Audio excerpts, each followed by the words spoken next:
Em nome de Jesus. Que Deus te abençoe, eu sou o pastor Dárcio. E eu, Nilza. E nós estamos aqui para mais um... Conhecendo e vivendo a palavra Aleluia, de Deus. é isso aí. A gente não pode, nós não podemos conhecer sem viver a palavra de Deus. Então nós temos que viver esta palavra. E viver essa palavra não é fácil, né? É difícil.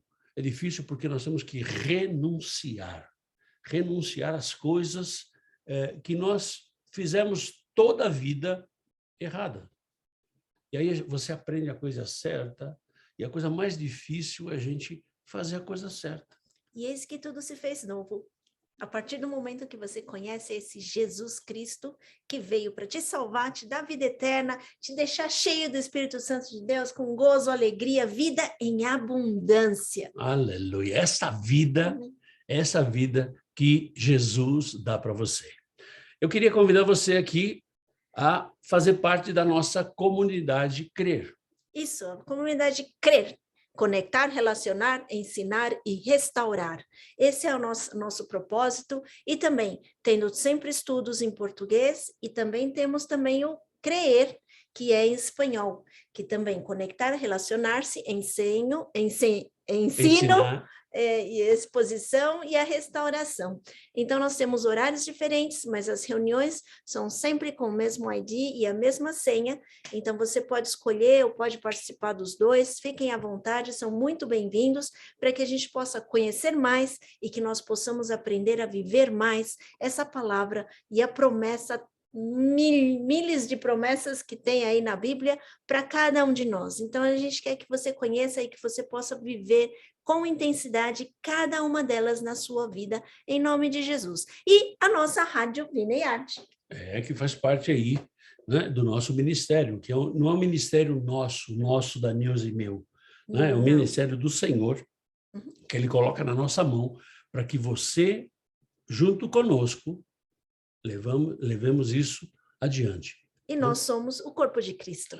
Então, quanto mais nós nos unimos, quanto mais nós andamos com o Senhor, quanto mais nós vamos aproveitar dessa graça abundante que Ele tem para cada um de nós. Amém. Seja muito bem-vindo. Venha também conhecer as nossas redes sociais, venha fazer parte das nossas redes sociais, né? No YouTube, no Instagram, no Facebook. Venha conosco, venha estar se conectando, orando e divulgando esse trabalho, que não é um trabalho nosso, é um trabalho para o Senhor. Amém? Bom, nós estamos falando aqui sobre as estratégias que o diabo tem para que nós saiamos da presença do Senhor. O diabo, ele é o nosso adversário. A gente não pode esquecer disso. E a gente tem que respeitar esse nosso adversário. Respeitar esse nosso adversário não é convidar ele para jantar na tua casa. Não é convidar ele para vir visitar a tua casa. Respeitar esse nosso adversário é respeitar sabendo que ele tem força, ele tem poder. Aí você vai dizer assim, pastor, mas Deus é mais poderoso. É lógico que Deus é mais poderoso, querido. Sabe por quê? Porque foi Deus que criou esse diabo. Deus criou Lúcifer como um anjo de luz, mas ele se rebelou, assim como muitas vezes você e eu fazemos. Assim como muitas vezes a gente vê aqueles que se dizem cristãos e voltaram para o mundo. Então, nós temos que conhecer. Então, esse respeitar é estar de olho naquilo que ele está fazendo. Então, a gente está sempre um passo na frente. Então, esse é o respeitar o que o diabo tem feito contra nós. Bom, nós falamos na semana passada, né, na parte 1, nós falamos de 3 pontos, de 3 estratégias que o diabo tem usado contra nós. O diabo, o Satanás, ele mente, ele é o pai da mentira. Então, nós vimos aí alguns versículos que diz que ele é o pai da mentira e que ele fala mentira e que ele vai te envolver com as mentiras dele para que você saia daquilo que é a vontade de Deus para a tua vida. O diabo, ele cega o entendimento das pessoas. Então, ele cega as pessoas para entenderem a palavra, para entender que Jesus veio para que eles tenham, ou para que nós tenhamos vida em abundância. Então, o diabo cega o nosso entendimento para que você e eu saiamos daquilo que é o plano de Deus para a nossa vida. E o terceiro ponto que nós falamos também é que Satanás se mascara em fantasias, ou ele faz de conta que é, mas ele não é. Ele faz de conta que ele é justo, mas ele não é justo. Então, isso nós temos que tomar muito cuidado. Nós falamos sobre legalidade no mundo espiritual também. Legalidade no mundo espiritual é nada mais, nada menos quando você peca, né? E você abre uma brecha para que o diabo venha e entre na tua vida.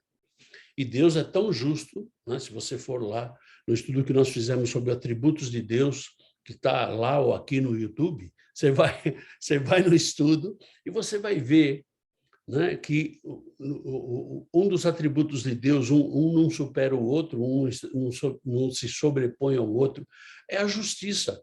E Deus é justo até com o diabo. Até com o diabo Deus é justo. Para que você entenda o grau de compromisso que Deus tem com seus atributos. Ele é justo até com o diabo. Bom, nós vamos caminhar mais um pouco aqui. E nós vamos ver que nessas estratégias de o diabo tirar você e eu da presença do Senhor, ele faz milagres também. Então, a gente sabe, né, principalmente no Brasil, a gente sabe que tem muita gente que recebe o espírito de não sei quem e faz milagre, e faz uma pseudo-cura. Na verdade, o diabo ele não consegue curar, ele consegue transferir a sua doença. Então, você tem um problema no coração, ele transfere o teu problema para o teu joelho, ele transfere do joelho para a tua cabeça, ele transfere, ele não vai curar, porque ele não tem esse poder. Mas ele fantasia e ele faz milagres para que você e eu sejamos enganados. Então, você pode ver isso que a palavra do Senhor nos mostra lá em 2 Tessalonicenses, capítulo 2, versículo 9. Ora, o aparecimento do iníquo é segundo a eficácia de Satanás, com todo o poder, e sinais e prodígios da mentira. Sinais e prodígios da mentira. Ou seja, os milagres de Satanás, esses milagres são mentirosos. Ele está disfarçado, né? Ele está disfarçado de Deus.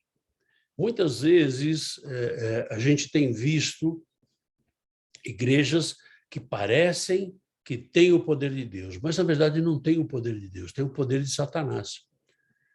Então você vê igrejas que têm milagres, né? Têm curas, mas na verdade não são curas de verdade, são mentiras. E a gente vê isso, Paulo ensinando para os cristãos lá de Tessalônica, né? Que Satanás ele tem esse poder.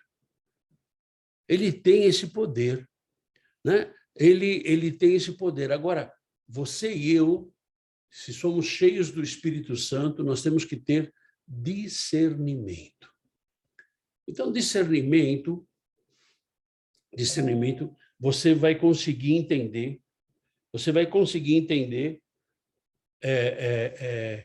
se esse milagre é de Deus ou é do diabo. Assim como nos sonhos, né? A gente tem falado muito de sonhos, que Deus fala conosco através de sonhos.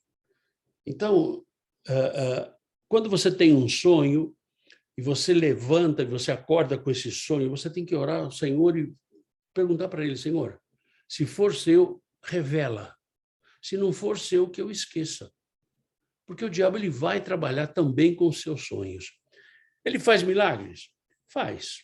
São aqueles milagres disfarçados. O milagre de Enorex. Parece que é, mas não é, né?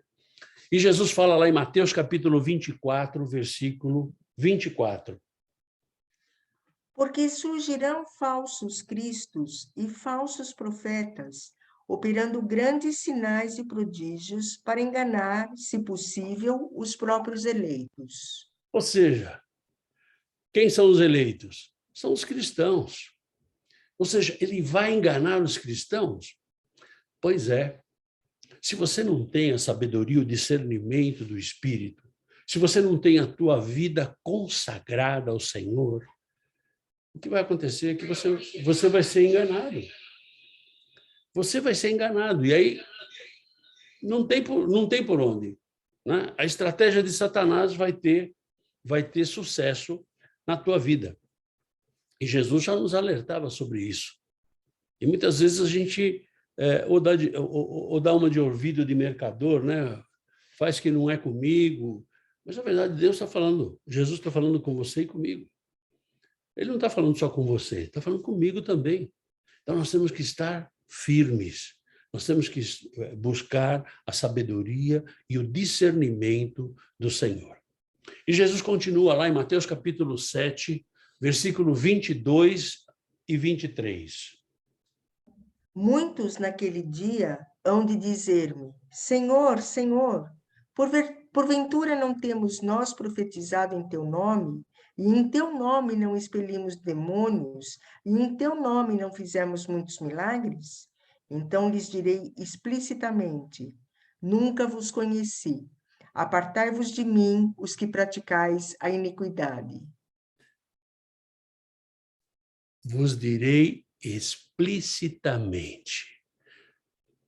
Esse termo Jesus está dizendo assim, olha, não vamos ficar com chorumelo, não. Vamos direto ao assunto. Apartai-vos de mim. Ou seja, pessoas que fazem milagres a serviço do pecado.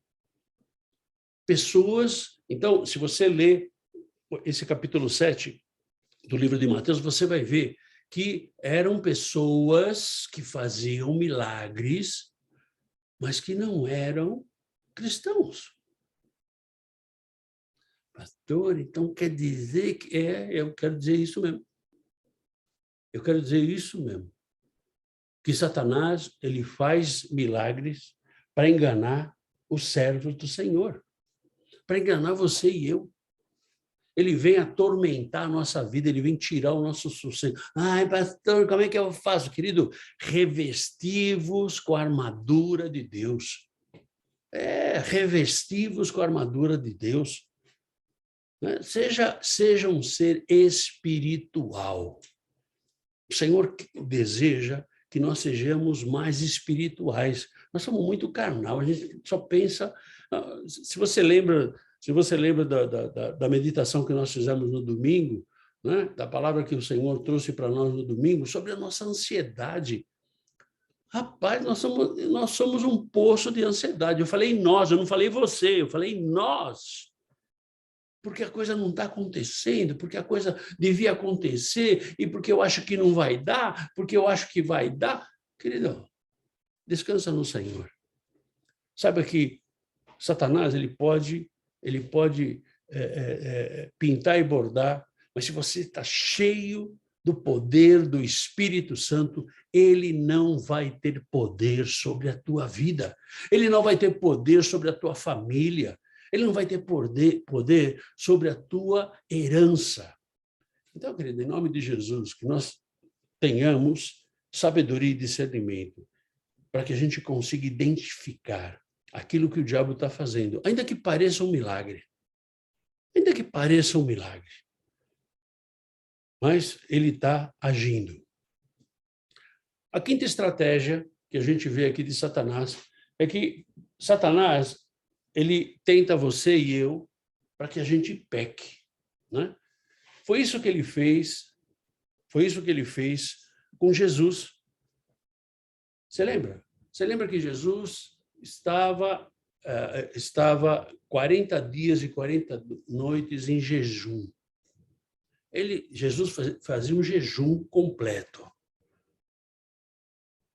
E nesses 40 dias e 40 noites veio o diabo e fez o quê?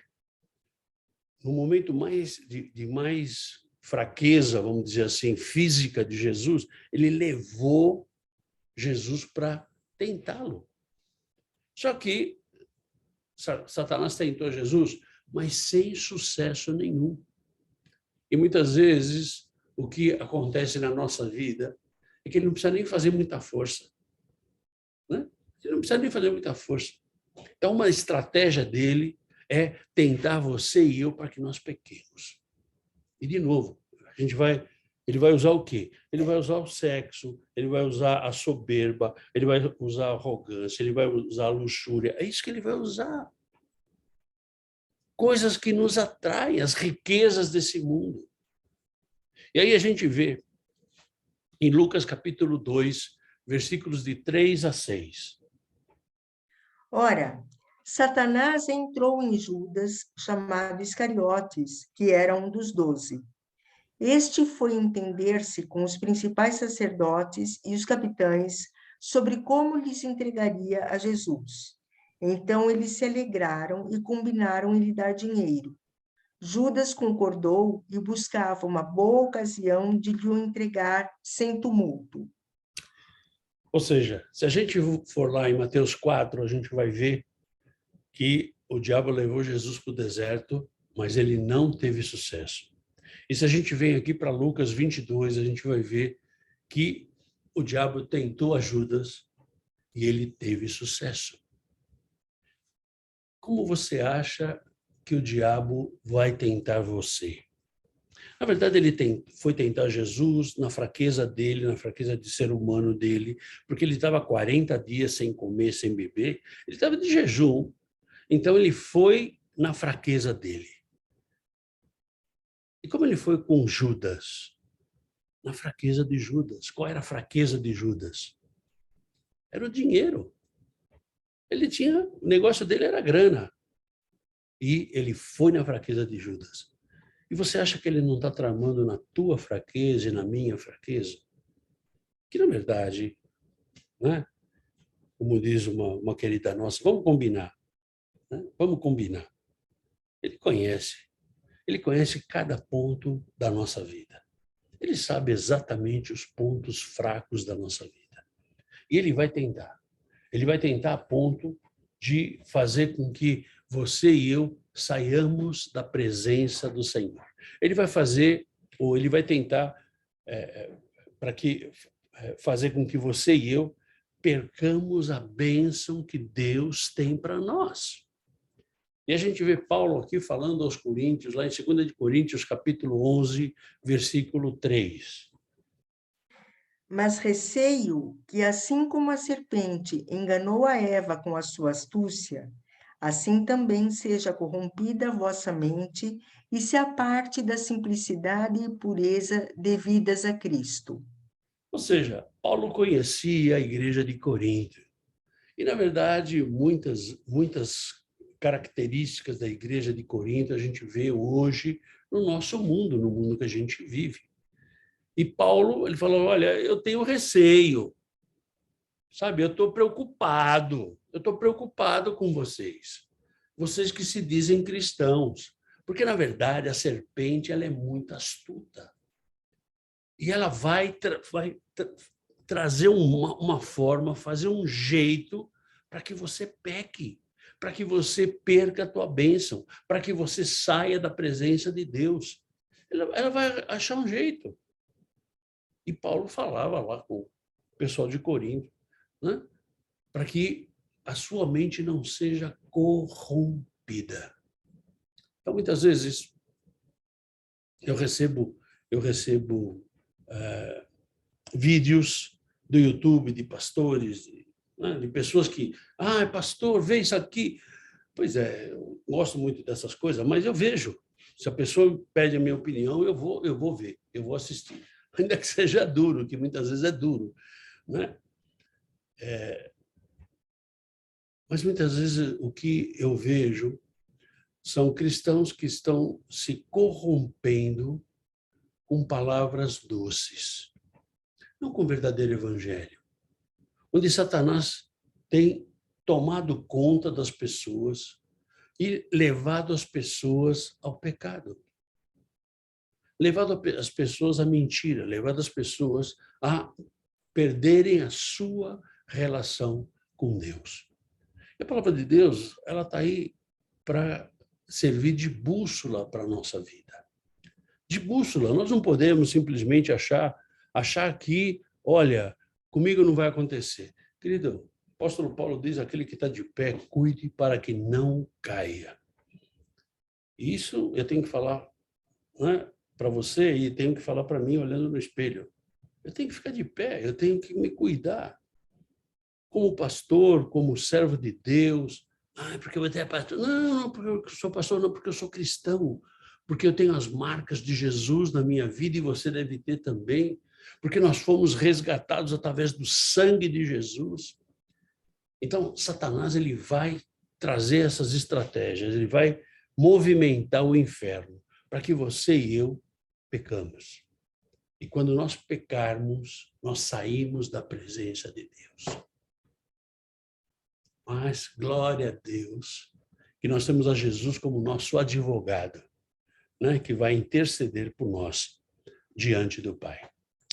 Uma outra estratégia que Satanás tem feito, ele tem deturpado a palavra de Deus. Ele tem arrancado a palavra de Deus do coração das pessoas. Pastor, porque você é daqueles que, para ir para a igreja, tem que levar a Bíblia. Eu falei, não, você não tem que levar a Bíblia, não. Eu uso a minha Bíblia no celular, né? E eu conheço alguns pregadores que não gostam muito disso, não. Mas eu sou daqueles que você tem que viver a palavra. Você não pode deixar Satanás arrancar a palavra de Deus da tua vida, do teu coração, sufocar aquilo que é a tua fé. Conversávamos com uma pessoa essa semana e dizia justamente isso. Olha, não permita que o inferno te equivoque, que o inferno turve a tua visão, que o inferno desvie a tua rota de Jesus. E é isso que o diabo faz. Como é que ele faz? Vou te dizer aqui. Marcos capítulo 4, versículo 15. São estes os da beira do caminho, onde a palavra é semeada. E enquanto a ouvem, logo vem Satanás e tira a palavra semeada neles. Como é que Satanás tira a palavra semeada deles? Matando a semente. Então, você está ouvindo a palavra vem no teu coração, mas aí vem alguma outra coisa que tira a tua atenção. Você perde o foco. Satanás vem e tira a palavra que foi semeada. Se você ler esse capítulo 4 do livro de Marcos, você vai ver que é a parábola do semeador, né? E você vai ver como Satanás trabalha. E ele trabalha. Ele quer matar a semente da palavra no nosso coração. Ele quer matar a nossa fé. Você sabe de onde Deus tirou você. Você sabe quantos milagres Deus já fez na sua vida. Não permita que o diabo sufoque a tua fé, que o diabo mate essa semente, a semente da palavra. Não é a semente da religião, é a semente da palavra. Não é a semente da denominação, é a semente da palavra. A palavra que é viva. Né? E a palavra, a gente cresce através do quê? De ouvir a palavra de Deus. E é por isso que a gente tem a rádio, né? Nós temos a palavra de Deus sendo cantada. Pastor, é tão duro ler a Bíblia. Olha, eu costumo dizer que a Bíblia é um sonífero. Quando você está com insônia, começa a ler a Bíblia. Você vai dormir em 2 tempos. Sabe por quê? Porque o diabo não quer que você leia a Bíblia. O diabo não quer que você entenda que Deus tem um plano para você, que Deus tem uma vida abundante para você. Então, nós temos essa rádio que Deus colocou na nossa mão para que a gente administre essa rádio, justamente para isso, para que você ouça louvores, ouça a palavra, ouça a palavra, ouça a palavra. 24 horas por dia, 7 dias por semana. É assim que você tem que fazer. Não permita que o inferno, não permita que o diabo mate a semente. E a gente vê aqui Paulo falando aos romanos, advertendo aos romanos, em Romanos capítulo 10, versículo 17. E assim, a fé vem pela pregação, e a pregação pela palavra de Cristo. Aleluia. Aleluia. A fé vem pelo ouvir, ouvir a palavra. Você ouve a palavra e você começa a ter fé naquela palavra, não no pregador. Não no pregador. E o que o diabo quer fazer? Ele quer sufocar a tua fé. Ele quer sufocar a minha fé. Ele quer fazer com que os problemas que nós temos sejam maiores do que o Deus que nós temos. Querido, em nome de Jesus, não permita que isso aconteça na tua vida. Essas estratégias que nós estamos listando aqui de Satanás é para você escrever e colar na geladeira, colar na frente do teu computador, colar no espelho do teu banheiro, onde você passa.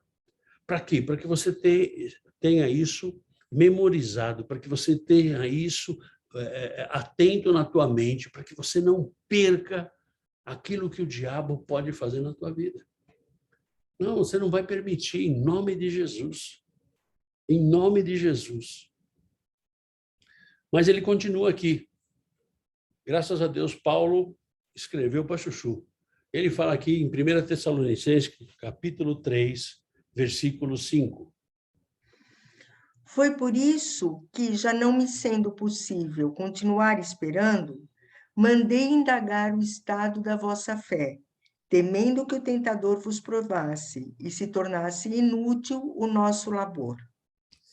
Ou seja, o que ele vai fazer, o diabo? Ele vai provar a tua fé. Ele vai provar a tua fé. E aqui Paulo, quando escreve aos Tessalonicenses, ele fala que ele perguntou pelos irmãos, pelos cristãos lá de Tessalônica, porque ele estava temendo que Satanás os provasse e todo o trabalho de Cristo fosse inutilizado. Então, muitas vezes, quando nós cedemos às tentativas do inferno de nos paralisar, nós anulamos o sacrifício de Jesus, o sacrifício que Jesus fez por nós. Nós anulamos, simplesmente a gente deixa de lado. Então, não permita que Satanás arranque a palavra do teu coração. Não permita que Satanás coloque em dúvida a tua fé. Será que Deus vai fazer? Deus, ele faz o que ele quer. Deus, ele tem poder e autoridade para fazer o que ele quer. Outra estratégia que a gente vê que Satanás tem usado, né, é doenças e enfermidades.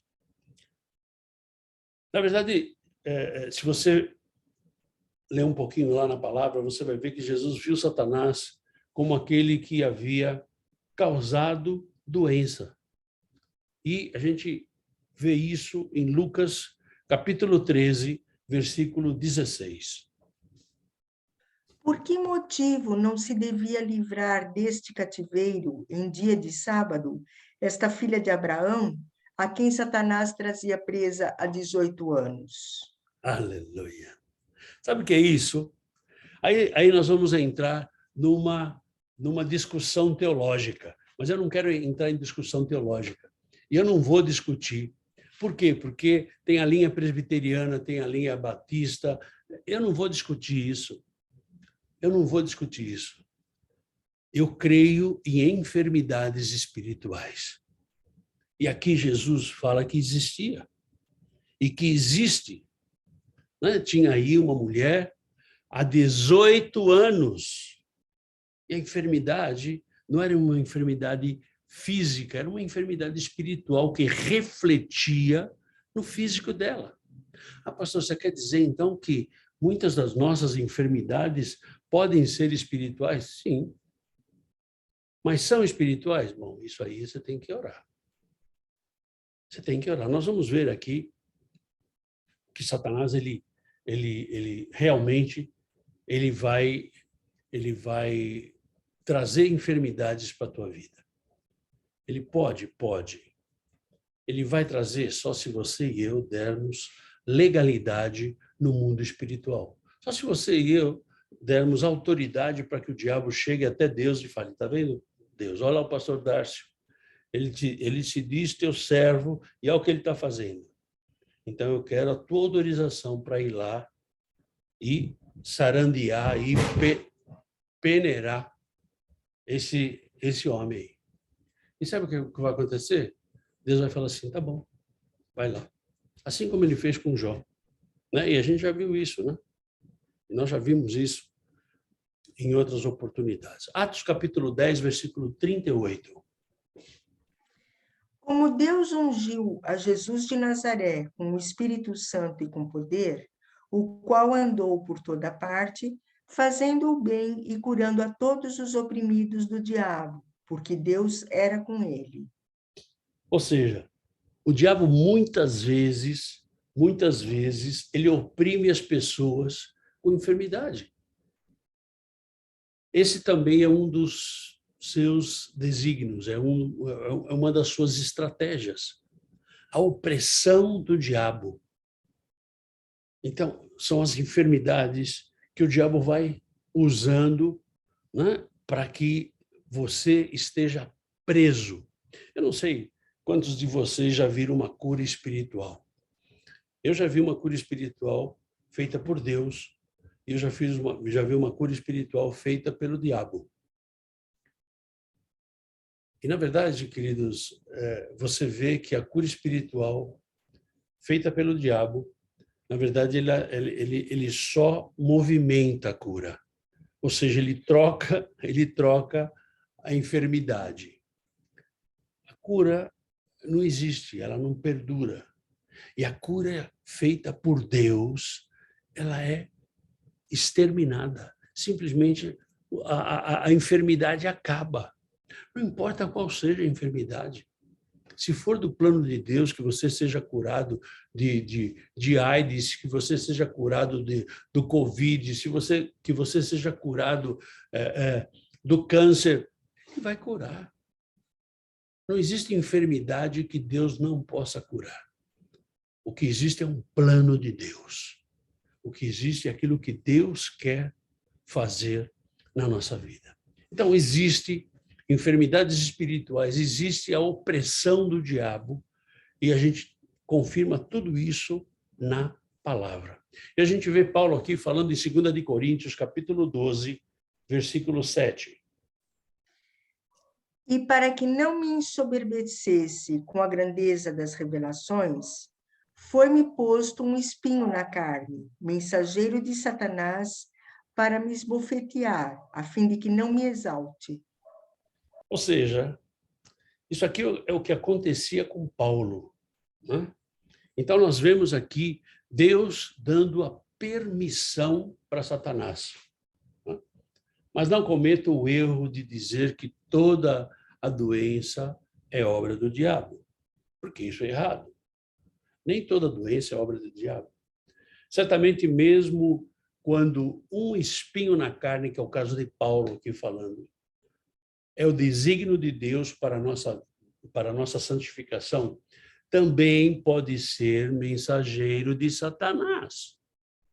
Ou seja, Deus pode permitir que o diabo coloque uma enfermidade na sua vida, para que a tua soberba, a tua arrogância, para que você não for, no caso de Paulo, né? Paulo era alguém assim extremamente letrado, extremamente inteligente. Paulo era um ponto fora da curva. Mas Deus tinha um propósito na vida de Paulo. E Deus conhecia o coração de Paulo. E Paulo fala aqui, né? Para que não me ensoberbecesse. Porque a sombra de Paulo curava. Então Deus permitiu. Ai, pastor, é que... Então quer dizer que Deus colocou? Não, Deus não colocou. Quem colocou foi o diabo. Deus permitiu. Deus permitiu. Nós temos que acabar com esse negócio de que Deus é aquele senhor forte que está esperando você fazer alguma coisa errada para ele dar uma paulada em você, né? Para ele te castigar. Não, Deus não é assim. Então, Satanás ele foi pela permissão de Deus. Então, nós vimos uma enfermidade espiritual colocada por Satanás. Nós vimos uma enfermidade colocada por Satanás com a permissão de Deus. Ok? E a gente vai agora em João capítulo 9, versículos 2 e 3. E os seus discípulos perguntaram: Mestre, quem pecou, este ou seus pais, para que nascesse cego? Respondeu Jesus: Nem ele pecou, nem seus pais, mas foi para que se manifestem nele as obras de Deus. Ou seja, mas há outros casos em que as doenças elas são atribuídas unicamente aos desígnios de Deus, sem referência de diabo. Foi com permissão de Deus para a sua glória. Jesus não sente necessidade de colocar Satanás como culpado, né, dessa situação, né? Da pessoa está cega, do menino está cego, e aí os discípulos, não, vamos procurar um culpado aqui. Jesus não teve necessidade de falar, é verdade, foi Satanás. Não. Mas ele agiu com misericórdia. Então, queridos, Satanás, na verdade, ele traz enfermidades, ele é usado por Deus, que Deus permite que ele traga enfermidades, e tem enfermidades que são para a glória de Deus. Então, nem toda enfermidade é do diabo, nem toda enfermidade é de Satanás. Então, nós temos as enfermidades que é a debilidade do nosso organismo. A gente está, né? A gente está ficando velho, a gente está, né, com a nossa data de validade indo embora, né? Então, a gente não pode atribuir tudo a Satanás, mas nós podemos buscar a cura no altar do Senhor, porque eu creio num Deus que cura. Eu creio num Deus que tem o manual do fabricante. Eu creio em Deus que conhece o nosso corpo de cabo a rabo, cada célula do nosso organismo ele conhece. E ele pode curar. Ele pode curar a hora que ele quiser. Paulo, ele tinha um espinho na carne. Né? E podia ser curado? Podia. E por que não foi? Porque Deus falou para ele assim, a minha graça te basta. Então, é melhor ele ficar com o espinho na carne e ir para o céu, né, do que tirar esse espinho na carne e ele ir para o inferno. Na verdade, é isso que muitas vezes acontece com as pessoas. A soberba acaba tomando conta das pessoas. Nós temos mais algumas estratégias, mas nós vamos parar por aqui. E nós vamos continuar na semana que vem, né, com a terceira parte das estratégias que o diabo tem para tirar você e eu da presença do Senhor. Obrigado por você estar conosco até aqui, né? Esteja aí, continue aí orando por nós, orando pelo nosso ministério, orando por tantos pedidos de oração que nós temos aqui, né? Pessoas que já, infelizmente, já partiram, né? Mas em nome de Jesus, que você e eu mantenhamos a nossa fé, a nossa certeza naquele que é o autor e consumador da nossa fé. naquele que não tem religião, naquele que não tem religiosidade, naquele que é tudo muito livre, que você e eu somos livres para estarmos com ele. Tá bom? Nos vemos no próximo vídeo. Espero você no domingo, né? Domingo tem culto, é o culto da família. E você é o nosso convidado. Te espero, você e a tua família, em nome de Jesus. Fica na paz. Que Deus te abençoe. Tchau, tchau.